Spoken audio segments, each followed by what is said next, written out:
नमस्कार मित्रांनो, आम्ही चाललो होतो आज बिग बनला साहेबांच्या बहिणींकडे. रक्षाबंधन होतं बरं का, म्हणून गेलो होतो. ह्यांना काही माहीतच नव्हतं आम्ही येणार. ही बघा कसं गेम खेळत बसले. ही माझ्या नंदेचा मुलगा, लहान नंदेचा मुलगा. ती म्हणला मामा काय गिफ्ट आणले रे तू, दाखव दाखव. पण गिफ्ट बघितल्यानंतर आहे ना त्याचा चेहराच पडला, कारण साहेबांनी त्याला टिफिनचा बॉक्स आणला होता.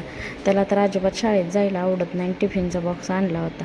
मग नंतर आली बारी आमच्या बाजीची. बाजीला पण साहेबांनी चांदीच्या बांगड्या आणल्या होत्या बरं का. त्या बाजीच्या हातात घातल्या. बाजी एवढा खुश झाला. बाजी खेळायला लागला साहेबांशी. आणि बाजीने परत चष्मा वगैरे ओढला त्याचा. प्रत्येक बच्चांनी साहेबांचा आमच्या चष्मा तोडला आहे बरं का. आणि नंतर ही राखी बांधून घ्यायला लागला आद्विक. लय डोकं पकवलं बरं का रिंकूचं त्यांनी, बडबड बडबड बडबड करून. पण तरी पण रिंकू आपली जाऊ दे, भाऊ आहे, रक्षाबंधन आहे म्हणून शांत बसली बरं का. आणि बांधून वगैरे राखी घेतली. आणि नंतर म्हणली त्याला उठ आता, तुझं काम इथलं झाले. मग रिंकूने काय केलं, गिफ्ट मागितलं. तर ती म्हणला गिफ्ट बिफ्ट काय मी आणलं नाही, तुझी तू राखी मला बांध. झालं ह्यांचे रक्षाबंधन अशी झाली बघा. आणि म्हणला माझा फोटो काढ गं मामी म्हणला, म्हणून मी त्याचा फोटो काढला बरं का.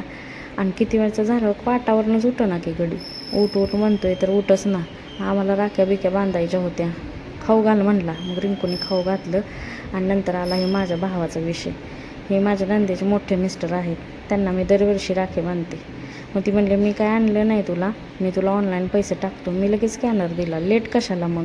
आणि नंतर आला आमचा संस्कार दादा बघा कसं भांडायला लागला आहे. नंतर ही आमची साहेबांची मोठी बहीण, तिने राखी बांधायला घेतली बरं का. आणि लहान बहिणीने पण बांधल्यावर म्हणले मी पाया पडते भैया, तू माझ्यापेक्षा मोठा आहे. मग नंतर आला बरं का विषय गिफ्टचा. मग दोघींना पण अशा सेम फ्रेम आणल्या होत्या बरं का. यामधल्या आमच्या सासूबाई आहेत, या 2 नणंद आणि ती आमचे साहेब, अशी फ्रेम दिली बरं का. आणि असं होतं आमचं रक्षाबंधन बरं का. भेटूया पुढच्या ब्लॉगमध्ये.